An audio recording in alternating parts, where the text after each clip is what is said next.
Halo teman-teman, welcome to my YouTube channel.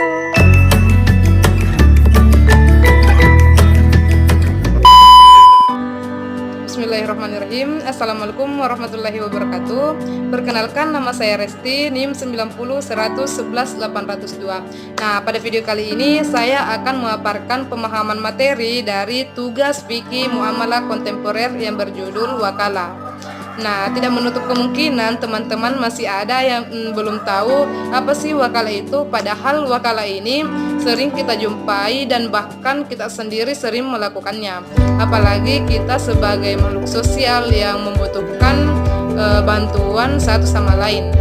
Nah, untuk itu saya akan membahas definisi wakalah, dasar hukum wakalah, rukun dan syarat wakalah, serta implementasi wakalah dalam lembaga keuangan syariah. Yang pertama yaitu definisi wakalah. Dari sekian banyak akad-akad yang dapat diterapkan dalam kehidupan manusia, wakalah termasuk salah satu akad yang menurut kaidah fikih muamalah akad wakalah dapat terima. Wakalah itu berarti perlindungan, al-hifz, pencukupan atau al-kifayah, tanggungan atau al-dama, pendelegasian atau al-tahfidz, yang diartikan juga dengan memberikan kuasa atau mewakilkan. Ada pula pengertian-pengertian lain dari wakalah, yaitu menurut Alauddin Al-Samarkandi mendefinisikan wakalah secara bahasa adalah perlindungan, al-hifz. Ada kalanya wakalah bermakna penyerahan, menyerahkan. Dalam ayat tawakkaltu 'alallah yang berarti menyerahkan, aku serahkan, aku pasrahkan hidupku, aku serahkan masalahku kepada Allah. Jadi tawakkaltu 'alallah bisa dimaknai sebagai perlindungan atau penyerahan. Ada pula menurut Al-Sarkarsi secara terminologi mendefinisikan wakalah berarti mewakilkan dan menyerahkan kewenangan untuk melakukan sesuatu kepada orang lain, serta penyerahan sejumlah dana untuk melaksanakan kewenangan tersebut. Jadi bisa kita mewakilkan atau menyerahkan kewenangan tersebut kepada individu atau lembaga. Menyerahkan kewenangan kepada individu atau lembaga inilah yang disebut sebagai akad wakalah. Nah, adapun menurut kompilasi hukum ekonomi syariah pasal 20 ayat 19 mendefinisikan wakalah yaitu pemberian kuasa kepada pihak lain untuk mengerjakan sesuatu. Kuasa dalam konteks ini yaitu kuasa menjalankan kewajiban dan juga kuasa untuk menerima hak.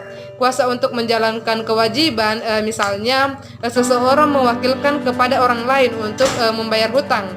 Sedangkan kuasa untuk menerima hak misalnya kuasa untuk mewakilkan menerima pembayaran utang.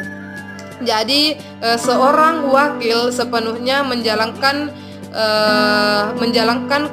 kewenangan dan tanggung jawab orang yang diwakilkan. Artinya perwakilan dalam wakalah mencakup penerimaan hak dan kewajiban. Nah, kemudian dari mana adanya dasar hukum akad wakalah ini? Nah, ini terdapat di dalam Quran surah Yusuf ayat 93 yang artinya, pergilah kamu dengan membawa baju gamisku ini, lalu letakkanlah di wajah ayahku, nanti ia akan melihat kembali, dan bawalah keluargamu semuanya kepadaku. Jadi ayat ini menceritakan tentang peristiwa Nabi Yusuf mewakilkan dirinya kepada saudara-saudaranya untuk menemui ayahnya, mewakilkan dirinya. Kemudian dalam surah Al-Kahfi juga menjadi dasar al-wakalah yang artinya dan demikianlah kami bangkitkan mereka agar saling bertanya di antara mereka sendiri. Berkata salah seorang di antara mereka agar saling bertanya, sudah berapa lamakah kamu berdiri di sini? Mereka menjawab, kita sudah berada satu atau setengah hari. Tuhan kamu lebih mengetahui berapa lamanya kamu berada di sini. maka suruhlah salah seorang di antara kamu pergi ke kota dengan membawa uang perakmu, dan hendaklah ia lihat manakah makanan yang lebih baik, dan hendaklah ia membawa makanan itu untukmu, dan hendaklah ia berlaku lemah lembut, dan janganlah sekali-kali menceritakan halmu kepada seorang pun. Nah, surah Al-Kahfi ayat 19 ini menggambarkan perginya salah seorang Ashabul Kahfi yang bertindak atas nama rekan-rekannya sebagai wakil mereka untuk memilih dan membeli makanan.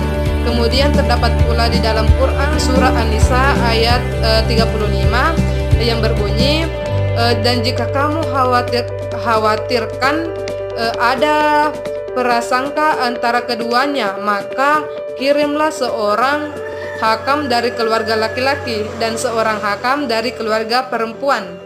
Jika kedua orang hakam itu bermaksud mengadakan perbaikan, niscaya Allah memberikan tauhid kepada suami istri itu. Sesungguhnya Allah Maha Mengetahui lagi Maha Mengenal. Kemudian terdapat pula hadis riwayat Abu Burda yang mengatakan seorang bendahara yang amanah yang dia melaksanakan tugasnya dengan baik, dengan ada kalanya beliau bersabda, yaitu yang dia melaksanakan apa yang diperintahkan kepadanya dengan sempurna dan jujur, serta memiliki jiwa lapang dada, yang dia mengeluarkannya sedekah kepada orang yang berhak sebagaimana diperintahkan adalah termasuk salah satu dari al-mutasyaddiqin. Kemudian terdapat pula hadis riwayat Jabir bin Abdullah radhiyallahu anhu berkata, aku hendak berangkat ke Khubair, lalu aku menemui Nabi Sallallahu Alaihi Wasallam. Beliau bersabda, jika engkau menemui wakilku di Khubair, ambillah olehmu darinya 15 wasak. Jadi ketika seseorang tidak bisa menyelesaikan masalahnya, memiliki keterbatasan atau kendala saat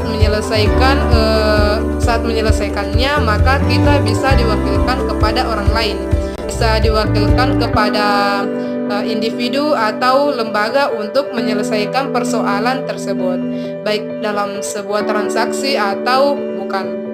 Nah, kemudian apa saja yang menjadi rukun dan syarat wakalah itu? Jadi rukun wakalah yaitu yang pertama orang yang mewakilkan atau disebut dengan muwakil. Yang kedua yaitu orang yang menerima perwakilan atau disebut dengan wakil. Yang ketiga yaitu objek atau pekerjaan yang diwakilkan atau muwakil bih. Dan yang terakhir ialah sigat atau ijab dan kabul. Jadi sigat atau ijab dan kabul dalam transaksi ini merupakan suatu yang sangat penting atau menempati posisi yang sangat urgent dalam suatu transaksi. Kemudian yang menjadi syarat wakalah itu ialah syarat sigat, dapat berupa lisan, tulisan, isyarat, perbuatan atau tindakan yang menunjukkan kerelaan untuk mewakilkan. Apabila orang yang dituju untuk menerima perwakilan menolak, maka wakalah tidak sah. Syarat orang yang mewakilkan ialah cakap hukum, berakal balik. Muwakil harus pihak yang berwenang untuk melakukan sesuatu yang akan diwakilkan. Syarat orang yang menerima perwakilan atau wakil berakal dan balik. Wakil harus mengetahui kewenangan yang diwakilkan kepadanya. Wakil tidak boleh orang yang terhalang kewenangannya untuk menjalankan kewenangan yang diwakilkan itu. Kemudian syarat terkait kewenangan yang diwakilkan, kewenangan ini berupa kewajiban dan hak. Kewenangan juga tidak boleh berkaitan dengan hak seorang hamba. Misalnya wakalah untuk menjalankan hukuman qisas. Menurut ulama Malikiyah, kewenangan itu bukan berkaitan dengan ibadah badaniyah seperti sholat, puasa, maka wakalah contoh tersebut bisa dikatakan tidak sah. Kemudian syarat objek wakalah. Nah, objek merupakan kewenangan mewakil.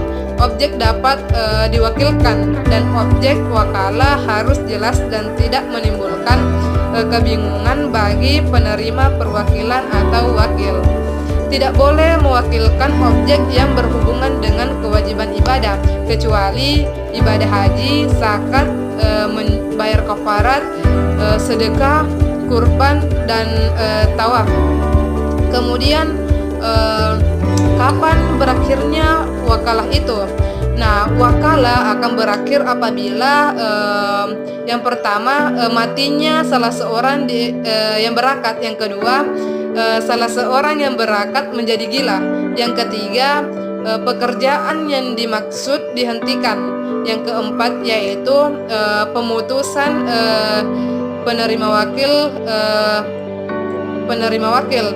Yang kelima yaitu wakil memutuskan sendiri yang diketahui mewakil, dan yang terakhir ialah mewakil keluar dari status kepemilikan objek perwakilan. Selanjutnya yaitu implementasi wakalah.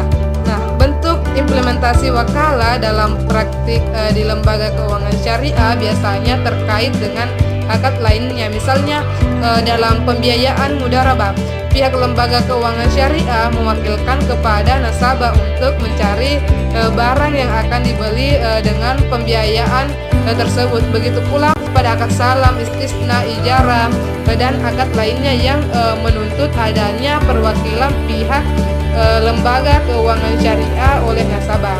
Kemudian selain praktik tersebut di lembaga keuangan syariah umumnya ada jenis produk yang menggunakan akad wakalah seperti letter of credit, transfer, clearing, insako, dan pembayaran. Nah, transfer yang dimaksud di sini adalah transfer uang, yaitu proses yang menggunakan konsep akad wakalah di mana prosesnya diwakalai dengan adanya permintaan nasabah sebagai al-muwakil terhadap bank, dan bank sebagai al-wakil untuk melakukan perintah atau permintaan kepada bank untuk mentransfer sejumlah uang kepada rekening orang lain. Kemudian bank mendebit rekening nasabah jika transfer dari rekening ke rekening. Dan proses terakhir yaitu bank mengkreditkan sejumlah dana kepada rekening tujuan. Kemudian letter of credit. Nah, letter of credit di sini ialah jasa bank yang diberikan kepada masyarakat untuk memperlancar pelayanan arus barang, baik itu antar pulau maupun antar negara. Letter of credit ini bisa dikatakan ekspor impor. Kemudian payment ini adalah jasa pembayaran seperti pembayaran telepon, listrik, pajak, dan lain-lain. Nah, mungkin itu saja yang bisa saya sampaikan. Jika ada salah kata mohon dimaafkan. Assalamualaikum warahmatullahi wabarakatuh.